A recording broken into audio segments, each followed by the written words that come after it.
नमस्कार।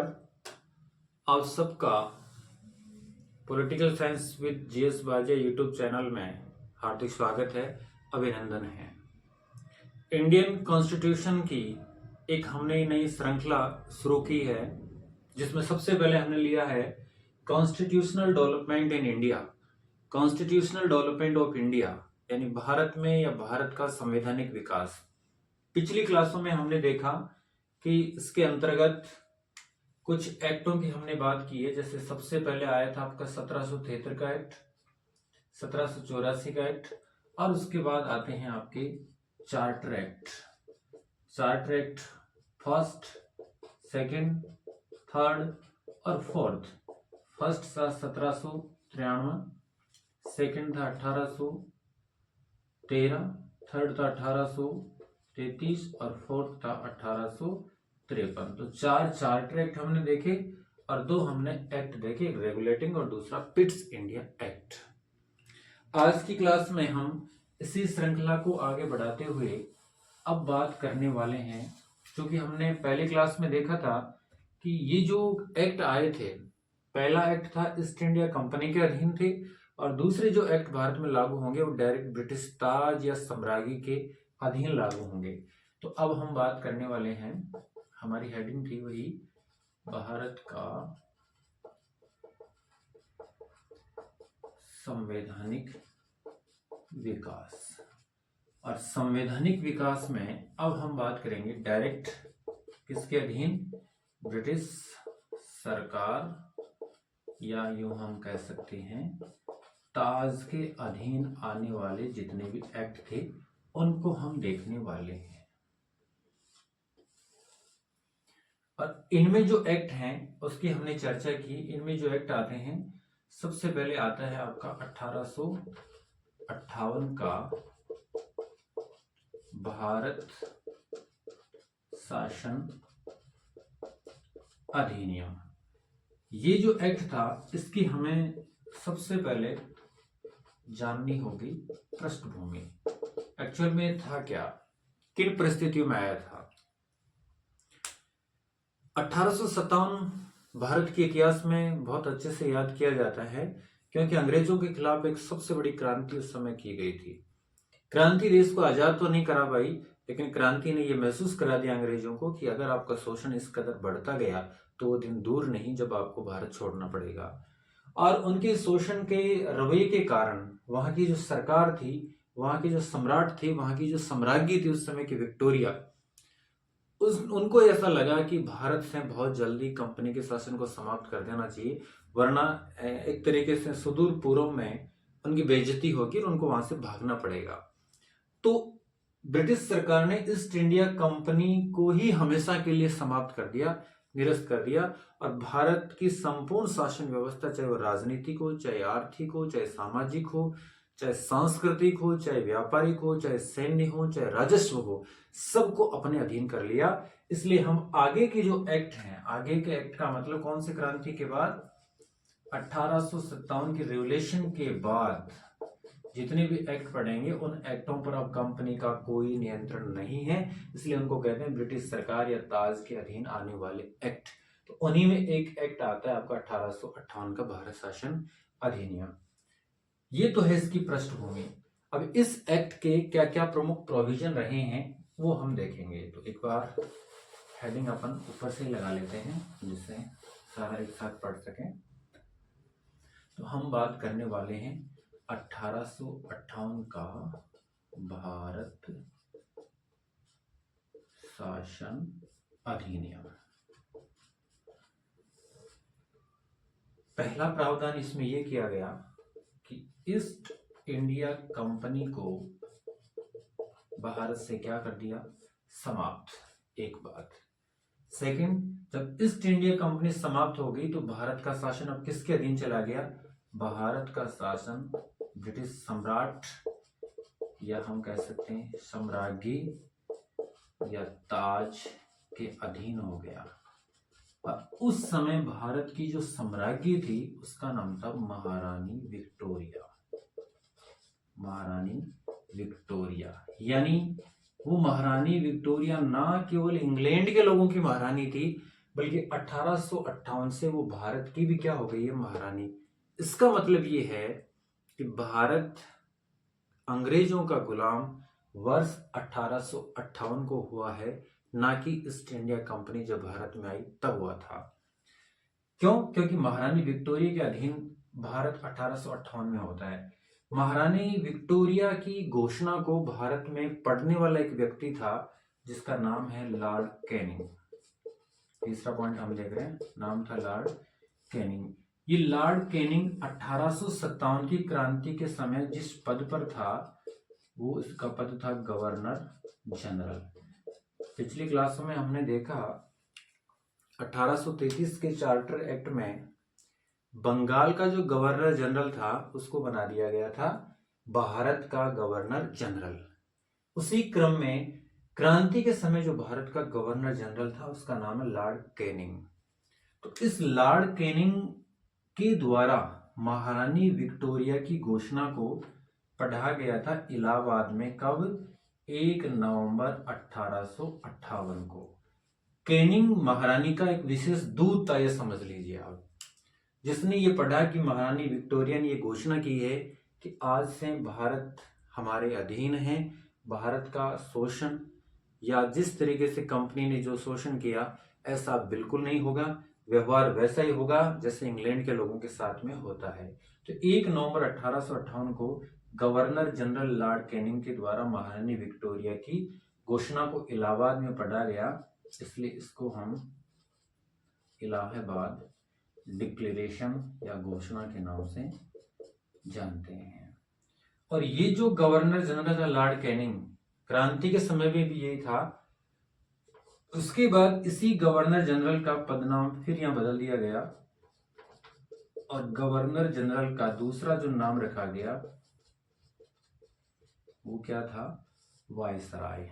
यानी उस समय मुख्य रूप से भारत 3 टुकड़ों में बटा हुआ था। एक वो एरिया जहां ब्रिटेन का डायरेक्ट नियंत्रण था, ब्रिटिश प्रांत। एक वो एरिया जहां जनता और ब्रिटिश शासक के बीच में महाराजा हुआ करते थे, उसको रियासती भारत। और एक वो एरिया जिनको आज हम यूनियन टेरिटरी कहते हैं। इस तरीके से 3 भागों में था। तो गवर्नर जनरल जब प्रांतों पर नियंत्रण रखेगा तब तो उसका नाम गवर्नर जनरल, और जब रियासती भारत पर वो अपना नियंत्रण रखेगा तो उसका नाम रहेगा वायसराय। वैसे ही जैसे जिले में एक ही न्यायाधीश होता है लेकिन उसको कुछ अवसरों पर जिला न्यायाधीश कहते हैं, और कुछ क्रिमिनल अपराधों की स्थिति में जब वो जजमेंट करता है तो उसको सत्र न्यायाधीश के रूप में हम जानते हैं।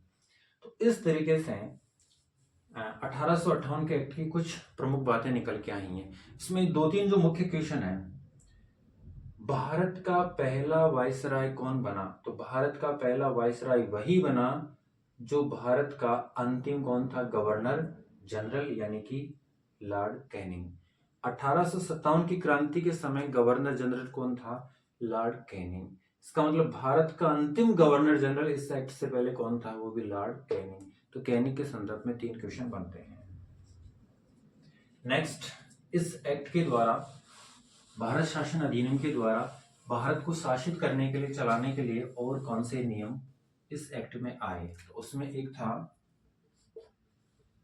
भारत की शासन व्यवस्था को विनियमित करने के लिए, शासन व्यवस्था को विनियमित करने के लिए एक काउंसिल बनाई गई जिसको कहते हैं भारत परिषद। यानी भारत परिषद का गठन किया गया जिसमें 12 से लेकर 15 सदस्य होंगे। और ये जो भारत परिषद बनेगी, इस भारत परिषद का एक अध्यक्ष होगा, और वो जो अध्यक्ष होगा उसको बोला जाएगा भारत का सेक्रेटरी, यानी कि भारत सचिव। अब ये जो भारत सचिव बनेगा ये वही व्यक्ति बनेगा जो कि ब्रिटिश सरकार में, तत्कालीन ब्रिटिश सरकार में कौन होगा? कैबिनेट मिनिस्टर, यानी कि कैबिनेट मंत्री। आमतौर पर हम कह सकते हैं कि ब्रिटेन का जो गृह मंत्री होगा, होम मिनिस्टर होगा, वो भारत का क्या बनेगा? सचिव। पर इस भारत सचिव की सहायता के लिए जो टीम होगी सदस्यों की, उसमें 12 से लेकर 15 मेंबर होंगे। मुख्य बात यह है, अब ब्रिटिश महारानी की तरफ से भारत की शासन व्यवस्था को रेगुलेट करने के लिए एक व्यक्ति तो भारत में है जिसको हम कहते हैं वायसराय। जैसे 58 में कौन था? Lord Canning. दूसरी तरफ भारत की शासन व्यवस्था को रेगुलेट करने के लिए इंग्लैंड में ही एक व्यक्ति और बैठा है जो होता है भारत का सेक्रेटरी यानी भारत का सचिव। यानी अब दो लोग आगे हैं जो भारत की शासन व्यवस्था को देख रहे हैं। एक तो भारत में कौन है? वायसराय, जिसका दूसरा नाम है गवर्नर जनरल। उसके बाद दूसरा आपका आता है भारत सचिव। तो बताओ इस समय कौन था? वायसराय तो था लॉर्ड कैनिंग, और उसके बाद में भारत सचिव, जो पहला भारत सचिव बना वो था सर चार्ल्स वुड। कौन था? Sir Charles Wood. इस तरीके से एक नया पद सृजित किया गया, भारत शासन। यानी हम कह सकते हैं ब्रिटिश ताज का भारत में डायरेक्ट जो प्रतिनिधि हुआ करता था वो वायसराय, और इंग्लैंड में बैठा जो प्रतिनिधि होता था वो कौन होता था? भारत सचिव नाम से हुआ करता था। इस एक्ट का एक अन्य जो प्रमुख प्रावधान था वो ये रखा गया कि जो शिक्षित वर्ग है भारत का, शिक्षित जो तबका है, तो शिक्षित वर्ग के लोगों को शासन में शामिल किया जाए, शासन में क्या बनाया जाए? भागीदार बनाया जाए। ये भी इसी का एक प्रावधान था। इस एक्ट का प्रावधान और था, आपने पहले पढ़ा होगा BOC, बोर्ड ऑफ कंट्रोल, और एक आता है BOD। BOD आता है आपका जो पहला एक्ट था रेगुलेटिंग एक्ट उसमें, और जो पिट्स इंडिया एक्ट आता है उसमें आता है आपका BOC। तो BOC और BOD नामक जो दो संस्थाएं अलग अलग हुआ करती थी, बोर्ड ऑफ कंट्रोल और बोर्ड ऑफ डायरेक्टर, इस एक्ट के अंतर्गत दोनों संस्थाओं को क्या कर दिया गया? निरस्त कर दिया गया। यानी कि हम कह सकते हैं उनको क्या कर दिया गया? समाप्त कर दिया गया। ये जो एक्ट था, इस एक्ट को शिक्षित वर्ग, क्योंकि शिक्षित वर्ग को शासन में भागीदारी मिली, इसलिए इस एक्ट को act for the better government, act for the better government in India कहा गया। यानी भारत में अब तक जितने भी एक्ट आए हैं उन सब का इस एक्ट को कहा गया मैग्ना कार्टा। क्या कहा गया? Magna carta. तो इस तरीके से इसमें 3 प्रोविजन और आ गए। इसको मुख्य रूप से यह है act for the better government of India, act for the better government of India कहा गया। तो इस तरीके से 1858 का भारत शासन अधिनियम भारत के इतिहास के लिए बहुत अच्छा एक्ट था, लेकिन वो उस समय की परिस्थितियों के अनुसार था, भारत जो चाहते थे उसके अनुकूल नहीं था। तो हमने एक बार इसको रिकॉल कर लेते हैं। 1858 के एक्ट में क्या क्या बातें निकल के आती है? सबसे पहले ईस्ट इंडिया कंपनी को समाप्त किया जाता है। सेकंड, उसकी जगह ब्रिटिश ताज का शासन शुरू किया जाता है, और उस समय ब्रिटेन की जो महारानी हुआ करती थी उसका नाम था विक्टोरिया। इस विक्टोरिया ने जो गवर्नर जनरल हुआ करता था उसका नाम बदलकर कर दिया था वायसराय। पहला जो वायसराय था उसका नाम था लॉर्ड कैनिंग, और इसी लॉर्ड कैनिंग के द्वारा विक्टोरिया की जो घोषणा थी, जो डिक्लेरेशन था, उसको पढ़ने का काम किया था। कब? 1 नवंबर 1858 को। कहाँ पे? इलाहाबाद में, इसलिए इसको इलाहाबाद घोषणा के नाम से भी जाना जाता है।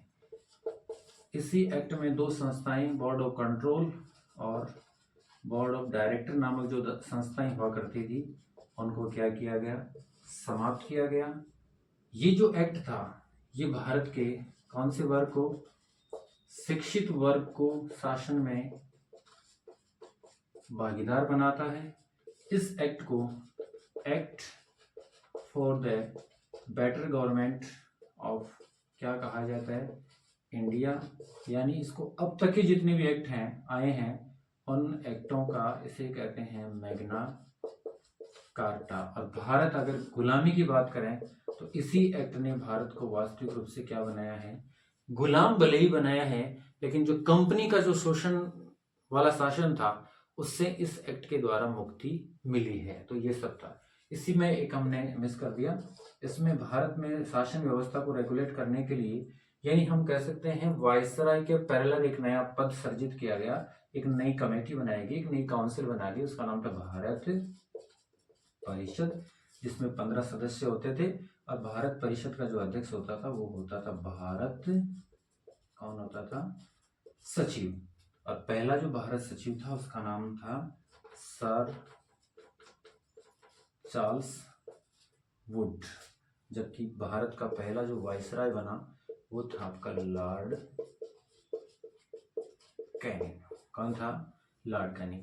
तो ये था 1858 का भारत शासन अधिनियम, जिसको हमने डिटेल से देखने का काम किया। तो आज के लिए इतना ही रहेगा। Thank you so much for watching.